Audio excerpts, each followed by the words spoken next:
gran serpiente Mokliazú, leyenda de una tribu desaparecida. Por Eugenio Benavente.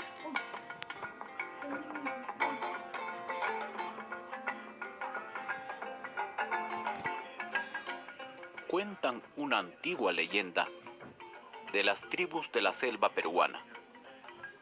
No lo recuerdan mucho, pero dicen que es una leyenda de una tribu muy antigua, llamada Najutamse, guerreros por naturaleza.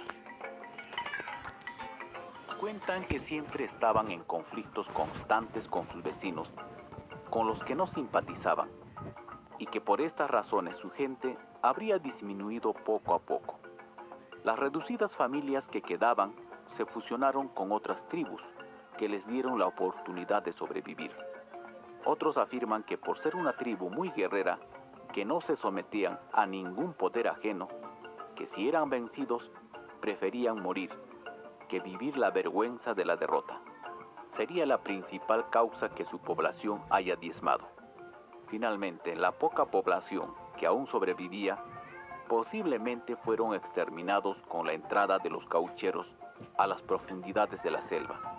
Por ser los Najutamse una dura barrera para acceder a la selva, estos, por ser guerreros natos, causaron importantes bajas a los caucheros, quienes en venganza los habrían perseguido hasta exterminarlos. Bueno, ¿quién sabe cómo habría llegado a su fin esta tribu guerrera? Es un hecho olvidado por los años y menos existe un registro oficial de ellos, como es la suerte de tantos pueblos, tribus y aldeas desaparecidas con la llegada de la civilización europea. La leyenda que contamos a continuación habría sido transmitida por algunos sobrevivientes de esa tribu, ya que mucho se hablaba del carácter fiero y suicida de los Najutamse en esos tiempos. Aquellos habrían referido la razón de su ferocidad en la batalla, del que tenían que salir muertos o victoriosos. Ellos no conocían la palabra rendición.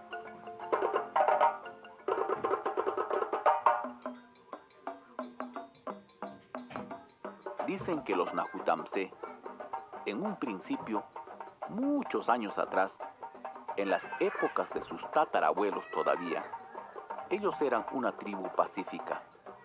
Vivían en lo más profundo de la selva, lugares que quizás hasta hoy no ha llegado aún la civilización. Cuenta la leyenda que los Najutamse tenían ubicada su principal aldea por las cercanías de una gran catarata, con una caída fenomenal, donde el agua se vaporizaba por completo. Y ellos creían que de aquel lugar nacían las nubes para llover y regar toda la selva. Por tanto, la consideraban sagrada. A la hermosa catarata lo llamaban Nabetaí, y a toda la vertiente del río también lo conocían con el mismo nombre.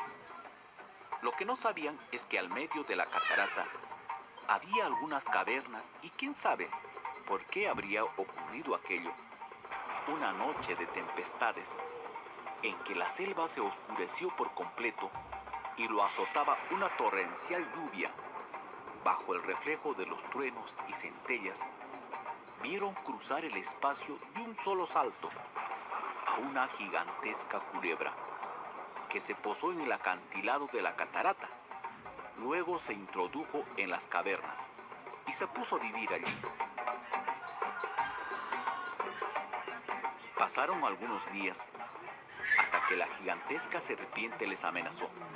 Les dijo que deberían brindarle una doncella de la tribu, arrojándola a la catarata Nabetaí. Si no cumplían con el pedido, él iría a destrozar toda la aldea y los mataría a todos.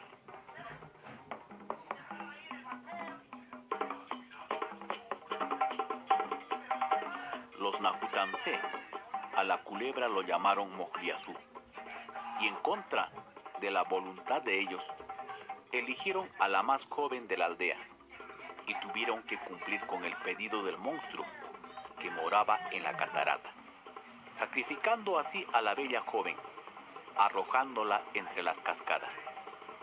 Mokliazú se tragó a la doncella y se durmió durante un año para digerirlo.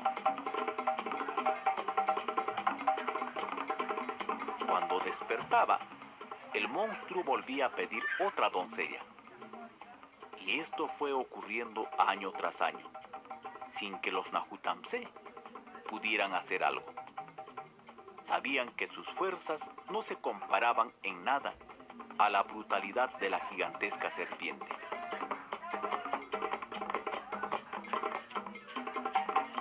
Un año recibieron la visita de un joven guerrero, hijo de un cacique de una tribu vecina. El joven se llamaba Tobala. Venía a quedarse con ellos algunos días para aprender algunas artes de caza que los Nahutamse dominaban con maestría. Y él les enseñaría las cualidades curativas de algunas hierbas que el brujo de su tribu le había enseñado desde que era pequeño. Estando el joven entre ellos, Mokliazú despertó y nuevamente amenazaba con destruir la aldea si no le daban su ración humana. Eligieron a una joven doncella de una excesiva belleza llamada Teseiba. Tobala, que al solo verla quedó prendada de la joven, enamorándose de sus bellos ojos y su cuerpo de seda. Cuando iniciaban las ceremonias de preparación para llevarla a las cataratas de Nabetaí, el joven se opuso. Habló con el cacique de la tribu y los ancianos. Trató de persuadirlos, pero ellos le negaron rotundamente. Hay que luchar entre todos contra Mokliazú. No debemos entregar más hijas de la tribu, les dijo Tobala. No podemos. Preferimos que uno de nosotros se sacrifique para que el resto podamos vivir en paz, contestaban los ancianos de la tribu. Tobala no pudo hacer más. Estaba decidida la suerte de la bella Teseiba. Al día siguiente sería entregada a Mokliazú en sacrificio. Tobala no podía calmar su indignación. De tanto darle vueltas al asunto, a la medianoche decidió realizar una acción temeraria. Sin que los Nahutamse se dieran cuenta, se le ocurrió raptar a la muchacha y cogiendo una canoa, escapó por el río Nabetaí. Mokliazú, al ser advertido por los nativos de que su ofrenda ya había sido entregada y un guerrero llamado Tobala la había raptado.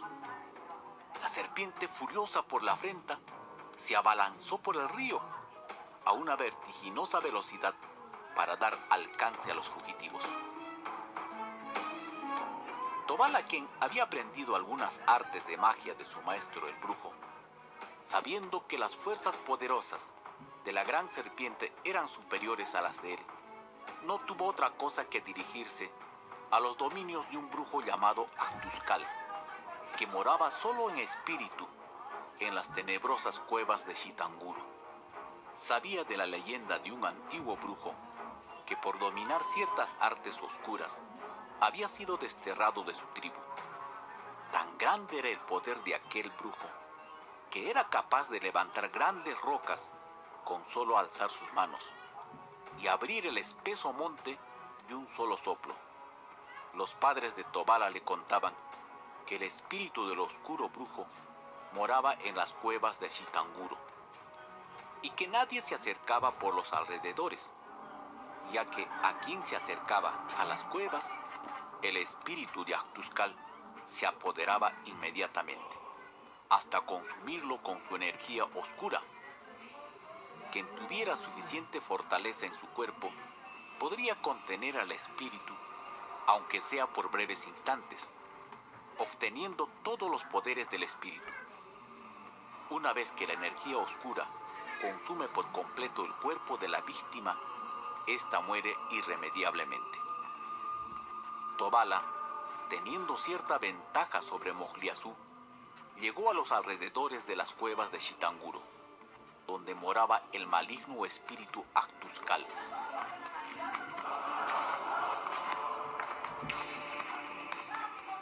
Ya venía por el río el temido Mojliazú, provocando violentos oleajes.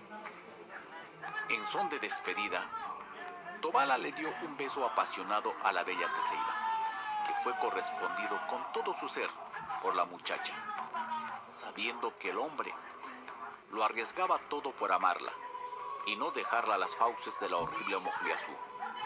«Ahora corre, ponte a buen recaudo, bella Teseiba», le dijo Tobala. Ella corrió monte adentro a esconderse. La cueva oscura estaba allí. Tobala se acercó repentinamente y antes que entrara, lo envolvió un humo negro, que fue absorbido por su cuerpo. En aquel mismo instante, todo su cuerpo se encendió en un aura morado oscuro. Para eso, Mojliazú había llegado ya. Al verlo allí, quiso engullirlo de inmediato. Pero Tobala levantó la mano y Mojliazú fue golpeado por una fuerza brutal e invisible, que lo arrojó varios metros. La serpiente vuelve a la carga, sorprendido por el brutal ataque. Ruge a garganta profunda. ¡Maldito Tobala! ¡Te mataré ahora mismo! ¿Dónde está mi doncella?, grita el monstruo. Tobala sostenía dos grandes rocas en el aire. En cuanto la serpiente se abalanza sobre él, las rocas golpearon brutalmente la cabeza de Mojliazú. Este cae al suelo mortalmente herido y desangrándose abundantemente. Tobala se quema por dentro consumido por el maligno espíritu de Actuscal. ¡Sal de mi cuerpo! ¡Déjame vivir, Actuscal! ¡Por favor, sal de mi cuerpo!, gritó Tobala. En su interior, algo habló. Ya es muy tarde. He consumido todo tu aliento. En ese instante salió un vapor negro del cuerpo de Tobala. El humo negro habló. Te queda poco tiempo. No quise matarte totalmente. Tus acciones han sido llevadas por el amor puro. No hay energía más sublime y fuerte que el amor. Por eso has resistido bastante tiempo. Te dejo para que puedas despedirte de la mujer que tanto quisiste. El vapor negro de Actuscal desapareció en la oscura cueva de Chitanguro. Teseiba, que lo había visto todo, de una prudente distancia, corrió a acudir al hombre que lo salvó. Lo llevó hasta la canoa y emprendieron el difícil regreso. Llegaron a la tribu. Tobala agonizaba. El cacique de los Najutamse y los ancianos, al ver aún con vida a Tobala, después de haber matado a la culebra, quedaron perplejos. Ahora ya no tendrán más doncellas que entregar a ningún Mojliazú, les dijo Tobala lánguidamente. Luego murió en los brazos de Teseiba. Toda la tribu lloró al joven guerrero. Fue tanta la impresión que tuvieron que desde ese momento se convirtieron en una tribu guerrera, que no se sometía a ningún tirano. Esta actitud les llevó a estar en conflictos constantes hasta que desaparecieron los rastros de los aguerridos Najutamse.